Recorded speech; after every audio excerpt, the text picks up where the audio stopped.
Hello viewers, இன்றைக்கி நம்ம பார்க்க போகிறது க்ரானிக் லோ பேக் ஏக், நாள் கணக்கில் உள்ள இடுப்பு வலி. இந்த வலியை பற்றி நம்ம இன்றைக்கி பார்ப்போம். இந்த வலி எதனால் ஏற்படுது? காமனான காரணம் இடுப்பு எலும்பில் ஏற்படக்கூடிய ஏற்படக்கூடிய தேய்மானம், அதாவது லம்பார் ஸ்பாண்டைலோசிஸ். இதுதான் ஒரு காமனான காரணமாக இருக்கிறது. இந்த வலியை பற்றி நம்ம சில விஷயங்கள் தெரிந்து கொள்வோம். முதலாவதாக இடுப்பு எலும்பு நமக்கு தெரிந்தபடி நடுத்தண்டு எலும்புன்னு சொல்லக்கூடிய இடுப்பு எலும்பானது பல எலும்புகளால் ஆன ஒரு எலும்பு. அதில் கீழ்ப்பகுதி லம்பார்னு சொல்லக்கூடிய இடுப்பு பகுதியில் மொத்தம் 5 எலும்புகள் இருக்கிறது. இந்த எலும்புகள் ஒன்றொன்று அடுக்கப்பட்டு உள்ளது. இந்த இடும்புக்கு நடுவில் சாண்ட்விச் மாதிரி சில ஜவ் இருக்குது, அதை டிஸ்க்குன்னு சொல்கிறோம். ஸோ ஒவ்வொரு எலும்பு நடுவில் ஒரு டிஸ்க் இருக்குது, அதுக்கு மேலே இன்னொரு எலும்பு இருக்குது, டிஸ்க் இருக்குது, இன்னொரு எலும்பு இருக்குது. இதுதான் அந்த அமைப்பு. இந்த எலும்பு நார்மலாக இந்த முழு எலும்பும் ஒரு எஸ் வடிவில் இருக்குது, ஸ்ப்ரிங் ஃபங்க்ஷனாக இருக்குது. ஸோ இது முழுசாக குனிந்து நிமிர எல்லா விதத்துலேயும் இந்த எலும்பு பயன் தருகிறது நமக்கு. அடுத்ததாக பார்த்தோம்னா, இந்த எலும்பில் ஃப்ரண்ட்டில் இந்த வெர்டிபிரான்னு சொல்லக்கூடிய எலும்பும் டிஸ்க்கும் இருக்குது. பின்பகுதியில் சில ஜாயிண்ட் இருக்குது, அதாவது ஃபேசட் ஜாயின்ட்னு சொல்கிறோம். இந்த எலும்புக்கு நடுவில் ஒரு டனல், அதாவது ஒரு கால்வாய் மாதிரி ஒரு இடம், அப்படியே ஃபுல்லாக மேலேருந்து கீழே வரைக்கும் ஒரு சிலிண்டர் மாதிரி ஒரு கேப், ஒரு குழாய் இருக்கிறது. அதற்குள்ளே மூளை நரம்பு கண்டினியூ ஆகுது. ஸ்பைனல் கார்டாக அந்த மூளை கண்டினியூ ஆகுது.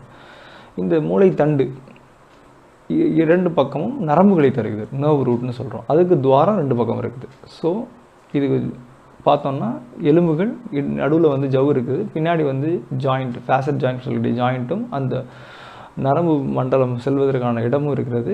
சைடில் துவாரங்கள் வழியாக இந்த நரம்புகள் வெளியே வருகிறது. அடுத்ததாக நம்ம பார்க்கும்போது, இது நார்மலாக இந்த டிஸ்க், இதுக்கு எவ்வளோ முக்கியத்துவம்னு பார்த்தோம்னா, இந்த டிஸ்கில் 85, இந்த டிஸ்கில் 2 பகுதி இருக்குது. நடுவில் ஒரு நியூக்ளியஸ் பல்போஸ் சொல்லக்கூடிய ஒரு சாஃப்டான ஸ்ட்ரக்சரும், சுற்றி ஒரு கொஞ்சம் ஹார்டான ஸ்ட்ரக்சர், ஆனலஸ் சொல்லக்கூடிய சுற்றி ஒரு ஸ்ட்ரக்சரும் இருக்குது. நடுவில் உள்ள ஸ்ட்ரக்சர் பார்த்திங்கன்னா நல்லா ஒரு ஜெல்லி மாதிரி இருக்குது. அந்த மாதிரி ஒரு செமி சாலிட் லிக்யூட் வடிவத்திலையும் இருக்கிறது. இந்த சப்ஸ்டன்ஸ் ஒரு குஷனாக நம்ம ஆக்ட் பண்ணுது. இதில் பார்த்தோம்னா 85% தண்ணீர் இருக்கிறது. ஸோ நல்ல ஒரு நீர் சத்து உள்ளதாக, நீரூற்றப்பட்டதாக, ஹைட்ரேட்டடாக காணப்படுகிறது. இது நமக்கு குஷன் மாதிரி ஆக்ட் பண்ணுது ஒவ்வொரு மூமெண்ட்லேயும்.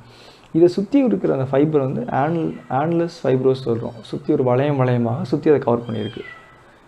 இதற்கு மேல் பார்த்திங்கன்னா காட்லேஜ், எலும்புகள் மேல் காணப்படுகிறது. ஸோ இந்த டிஸ்க் ஃபங்க்ஷன் நம்ம பார்த்தோன்னா, அது எலும்புகள் அசைவில் அமுங்கி விரிவடைகிறது. குஷன் என்ன ஆகும்? உட்காந்தா அழுந்தோம், திருப்பி எஞ்சோன்னா பழைய ஸ்டேட்டுக்கு வந்துடும். அதே மாதிரி இது ஒரே மாதிரி சைஸில் இருக்க போகிறது கிடையாது. இது சைஸ் மாறிக்கொண்டே இருக்கிறது. இது தண்ணீர் உள்ளும் வெளியும் சென்று கொண்டிருக்கிறது. இதுதான் நார்மல் டிஸ்க் ஃபங்க்ஷன் இருக்குது. இந்த மாதிரி தான் இருக்குது. நம்ம எக்ஸ்ரே ஸ்கேனில் பார்த்தோன்னா தண்ணீர் உள்ளதை நம்ம பார்க்கலாம் அதில். ஸோ இது நார்மலான ஒரு டிஸ்க் அண்ட் மற்ற ஜாயிண்ட். ஸோ அடுத்ததாக ஏன் இந்த இடுப்பு பகுதி அதிக தேய்மானம் ஏற்படுகின்றதை பார்த்தோம்னா, எல்லா இதுலேயுமே அதிக மூவ்மெண்ட் இந்த பகுதியில் இருக்கிறனால தான் தேய்மானம் இந்த பகுதியில் காமனாக நடக்கிறது. அடுத்தது இந்த பகுதியில் எப்படி தேய்மானம் நடக்குது, என்னெல்லாம் நடக்குதுன்னு நம்ம பார்ப்போம். ஸ்டெப்ஸ். முதலாவதாக என்ன நடக்குது? முதல் சேஞ்ச் இந்த டிஸ்கில் ஏற்படுகிறது. ஸோ டிஸ்கில் ஒரு மாற்றம், உள்ள ஒரு சப்ஸ்டன்ஸ் சேஞ்ச், ஒரு இன்டர்னல் டீரேஞ்ச்மெண்ட் சொல்லக்கூடிய உள் மாற்றங்கள் ஏற்படும் பொழுது என்ன, டிஸ்க் ஸ்ட்ரக்சர் மாறுது, அதுக்கு சைஸ் குறைபாடு ஏற்படுகிறது. சில நேரங்கள் அப்படி சைஸ் மட்டும் சின்னதாகாமல் சில நேரம் டிஸ்க் வெளியிலேயும் வந்துடுது. ஸோ இந்த மாதிரி ஒரு மாற்றங்கள்லாம் டிஸ்கின் ஹைட் கம்மியாகுது. ஸோ முதல்ல டிஸ்க் ஹைட் கம்மியானோடனே ஆட்டோமேட்டிக்காக எல்லா ஸ்ட்ரக்சரும் அடுத்தடுத்து அதே ஹைட்டில் இருக்கும்போது, இது முன்பக்கம் ஹைட் கம்மியானோடனே பின்பக்கத்தில் ஸ்ட்ரெயின் ஏற்படுகிறது. ஸோ ஜாயிண்ட்லாம் ஸ்ட்ரெயின் ஏற்படுகிறது. லிகமெண்ட் சொல்லக்கூடிய ஜவ்களில் சில ஸ்ட்ரெயின் ஏற்படுகிறது. இதனால் என்ன பண்ணுதுன்னா, ஒரு மாற்றங்கள், பல அடுத்தடுத்த மாற்றங்கள் நிகழ்கிறது. ஸோ இதனால் ஒரு மாற்றம் இன்ஸ்டெபிலிட்டின்னு சொல்லக்கூடிய அந்த ஸ்டேபிளான ஒரு ஸ்திரத்தன்மை மாறுபடுகிறது. இதனால் ஏற்படும் வித்தியாசமான அசைவுகள். இந்த அசைவுனால் என்ன தேய்மானம் ஏற்படுகிறது. ஸோ தேய்மானத்தை என்ன ஆகுது? எக்ஸ்ட்ரா எலும்புகள் சைடில் வளர ஆரம்பிக்கிறது. இதனால் என்ன ஆகுது? நடுவில் போகக்கூடிய அந்த கெனால் சொல்லக்கூடிய அந்த துவாரத்தின் அளவு இந்த பல மாற்றங்கள்னால் சுருங்கிறது. இந்த எல்லா காரணங்களும் வலியை ஏற்படுத்துகிறது. வலி முதல்ல உள்ள காரணத்திலிருந்து ஏற்படுத்தலாம். அதாவது ஜவ்வில் அந்த டிஸ்கில் ஏற்படக்கூடிய உள் மாற்றம் அதுவே வலியை ஏற்படுத்தலாம். அந்த மாதிரி சுச்சுவேஷனில் நம்ம ஸ்கேனில் இந்த பிரச்சனையை கண்டுபிடிக்க முடியாது. அடுத்து அந்த டிஸ்க் வெளியில் வர்றதுனால நரம்புகளில் பட்டு அதனால் கூட வலி ஏற்படுத்தலாம். இல்லை இரண்டாவது சொல்லக்கூடிய அந்த ஃபேசட் ஜாயிண்ட், இந்த மாதிரி ஜாயிண்டில் ஏற்படக்கூடிய ஸ்ட்ரெயின் அதனால் கூட வலி ஏற்படலாம். இல்லைனா தேய்மானம், அங்கே ஏற்படக்கூடிய தேய்மானங்கள்னால கூட வலி ஏற்படலாம். இல்லைனா ஏற்படக்கூடிய புதுசாக எலும்பு வளர்றது, அந்த ஆஸ்டியோபைட்ஸ் சொல்லக்கூடிய எலும்பு வளர்றது, அது நரம்புல பட்டு அழுத்துறதுனால கூட வலி ஏற்படலாம்.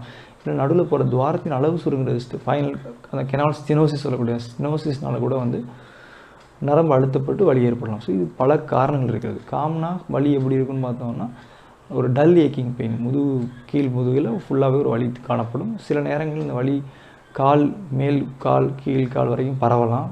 இந்த வலிகள் ஒரு பொசிஷனுக்கு ஏற்றாப்புல மாறுபடலாம். இது மாதிரி சிம்டம்ஸ் வந்து இந்த தேய்மானங்கள் ஏற்படுத்த வாய்ப்புள்ளது. ஸோ இதுதான் வந்து அந்த தேய்மானத்தை பற்றி ஒரு சின்ன எப்படி நடக்குன்னு பார்த்துருக்கோம். ஸோ அடுத்து நம்ம என்ன பண்ணலாம்? முதலாவதாக இது வந்து எல்லாருக்கும் ஏற்பட்டுருமா? யாருக்கெல்லாம் ஏற்படலாம்? வயதாகும்போது நிறைய பேருக்கு இது ஏற்பட்டு வருகிறது. மெயினாக பலவீனம் இருக்கும்போது, தசை பலவீனம் இருக்கும் பொழுது, தசை போதுமான வலு இல்லாத காரணத்தினால் இந்த மாதிரி வித்தியாசமான ஸ்ட்ரெயின் ஏற்பட்டு தேய்மானங்கள் பல மாற்றங்கள் ஏற்படும். 1. 2வதாக அதிக உடல் பருமன் இருப்பவங்க ஏற்படலாம். 3வது உட்கார்ந்தே வேலை பார்க்குறாங்க, செடண்டரி ஜாப் சொல்லக்கூடியவங்க. ஸோ அதிகமாக அவங்க உடம்புக்கு வேலை கொடுக்காமல் பலவீனப்பட்டு ஏற்படலாம். இல்லைனா அதிகமாக குனிந்து வேலை பார்க்குறவங்களுக்கும் தேய்மானங்கள் ஏற்படலாம். ஸோ இதெல்லாம் சில காரணங்கள். சில நேரங்கள் ஜெனட்டிக்காக கூட இந்த மாதிரி தேய்மானம் வர வாய்ப்பு உள்ளது. அதே மாதிரி சில இன்சைட்டிங் ஃபேக்டர்ஸ், சில நம்ம செய்கிற சில காரியங்கள் கூட அந்த வலியை புதுசாக உருவாக்கி ஏற்பட வாய்ப்பு உள்ளது. ஸோ இதெல்லாம் சில காரணங்கள். ஸோ இந்த மாதிரி கிரானிக்காக வலி இருக்கும்போது நம்ம என்ன பண்ணலாம்? ஸோ ஆரம்ப கட்டங்களில் சில நேரங்களில் நம்ம எக்ஸ்ட்ரா வைத்தியங்கள் உடம்பை வலுப்படுத்துகிற வைத்தியங்கள், இந்த மாதிரி வைத்தியங்கள் அதை குறைக்கவும் சரி பண்ணவும் வாய்ப்பு உள்ளது. ஸோ இந்த மாதிரி நிறைய ஃபிசியோதெரப்பி பயிற்சிகள், தசைகளை வந்து ஸ்ட்ரெச் பண்ணுறது மற்றும் வலுப்படுத்துகிற பயிற்சிகளை வச்சு நம்ம வந்து இதை குணப்படுத்த வாய்ப்பு உள்ளது. ஒரு ஸ்டேஜ் போயிடுச்சு, அதாவது வலி குறையவே இல்லை அப்படின்ற சிச்சுவேஷனில் பண்ணலாம். நம்ம வந்து ஸ்கேன் எடுத்து பார்க்குறோம். அப்போ நிறைய அதில் நிறைய பிரச்சனைகள் கொடுக்க வாய்ப்பு உள்ளது. நான் சொன்ன மாதிரி ஜவ்வு வெளியில் வந்து டிஸ்க் ப்ரொலாப்ஸ், இல்லைனா வந்து spinal card stenosis, canal stenosis, அதாவது சுருங்கி உள்ள நிலைமை, இல்லைனா ஃபொராமன் அந்த நரம்பு துவாரத்தில் அதில் ஏற்படக்கூடிய ஸ்டெனோசிஸ் ஆர் சுருக்கம், இல்லைனா வந்து நம்ம பார்க்குற மாதிரி இந்த லிகமெண்ட் ஹைப்பர்ட்ரோஃபி, இல்லைனா இன்ஸ்டெபிலிட்டின்னு சொல்லக்கூடிய ஸ்திரத்தன்மையற்ற நிலைமை, இல்லை எலும்புகள் ஒன்றோட வந்து லிஸ்டஸ் சொல்லக்கூடிய ப்ராப்ளம், இந்த மாதிரி பல பிரச்சனைகள் இது எல்லாமே வந்து இதில் ஏற்பட வாய்ப்புள்ளது. அந்த பிரச்சனைக்கு ஏதாவது வைத்தியம் பண்ணணும். ஸோ அது உங்கள் மருத்துவர் ஆலோசனைப்படி ஆரம்ப காலங்களில் மருந்துகள் மற்றும் ஃபிசியோதெரப்பி வைத்தியத்தை பரிந்துரைப்படுவோம். அதை வந்து நம்ம பண்ணும்போது ஓரளவு கண்ட்ரோல் பண்ண வாய்ப்பு இருக்கும். ஸோ சில ஸ்டேஜ் போன பிறகு அதை பண்ண முடியாது. அப்படி என்ன பண்ணுறது? அந்த மாதிரி சிச்சுவேஷனில் அறுவை சிகிச்சை செய்கிற ஒரு சூழ்நிலை ஏற்படும் பொழுது கண்டிப்பாக நம்ம அதை பண்ணும்போது முழு பழைய ஃபங்க்ஷன் வர வாய்ப்புள்ளது. ஸோ என்னென்ன அறுவை சிகிச்சைகள், நிறைய அறுவை சிகிச்சைகள் இருக்குது. நம்ம சொன்ன மாதிரி ஒவ்வொரு இடத்துல பிரச்சனைக்கு ஏற்றாப்புல அறுவை சிகிச்சைகள். காமனாக பண்ணுற அறுவை சிகிச்சை பார்த்தோன்னா இந்த நான் சொல்லக்கூடிய இந்த மூளை நரம்பு கீழே போகிறதுல அந்த நரம்பு தண்டு அதை சுற்றி உள்ள அந்த கெனால் பின்பகுதியில் வந்து லாமினான்னு சொல்லுவோம். அதை மட்டும் அந்த பின்னாடி உள்ள ரூஃப் அந்த பகுதியை நம்ம எடுத்து விட்டுருது. ஸோ ஸ்பேஸ் நிறையா கிடச்சிருது. ஸோ வலி குறையுது. இது வந்து லாமினெக்டமின்னு சொல்லக்கூடியது ஒரு காமனான ப்ரொசீஜர்.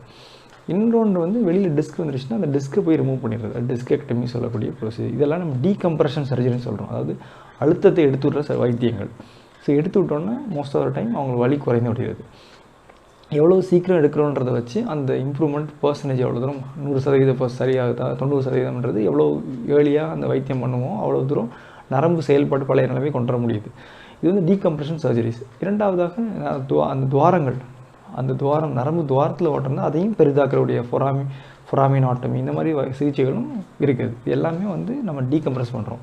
இரண்டாவதாக இது கூட மோஸ்ட் ஆஃப் த டைம் இந்த மாதிரி வயதானவர்கள் பண்ணும் பொழுது அது இந்த ஸ்டெபிலிட்டி ஸ்திரத்தன்மையும் நம்ம கணக்கில் கொஞ்சம் வைத்தியம் பண்ண வேண்டியிருக்கு. அப்போ வந்து நம்ம என்ன பண்ணுறோம், எக்ஸ்ட்ராவாக சில ஸ்க்ரூ கம்பிகள் பொருத்தி அந்த எலும்புகள் அசைவுவை அந்த பகுதியில் வந்து நம்ம குறைத்துக்கொள்கிறோம்.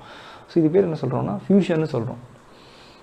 Spinal fusion. எங்கே பகுதியில் நம்ம டிஸ்க் ரிமூவ் பண்ணுறோமோ அந்த பகுதியில் நம்ம எலும்புகள் துகள்களை வைத்தோ இல்லை கேஜ்னு சொல்லக்கூடியவற்றை வைத்தோ அந்த மாதிரி சைடில் கம்பிகள் பொருத்தியோ எலும்புகள் வைத்தோ நம்ம வந்து அதை வந்து ஃபியூஸ் பண்ணிடுறோம். ஸோ அந்த பகுதியில் ஏற்படுகிற அப்நார்மல் அசைவுகள் நம்ம குறைக்கிறோம். ஸோ இது மூலமாக வலிகள் குறைவது ஈஸியாகிடுது.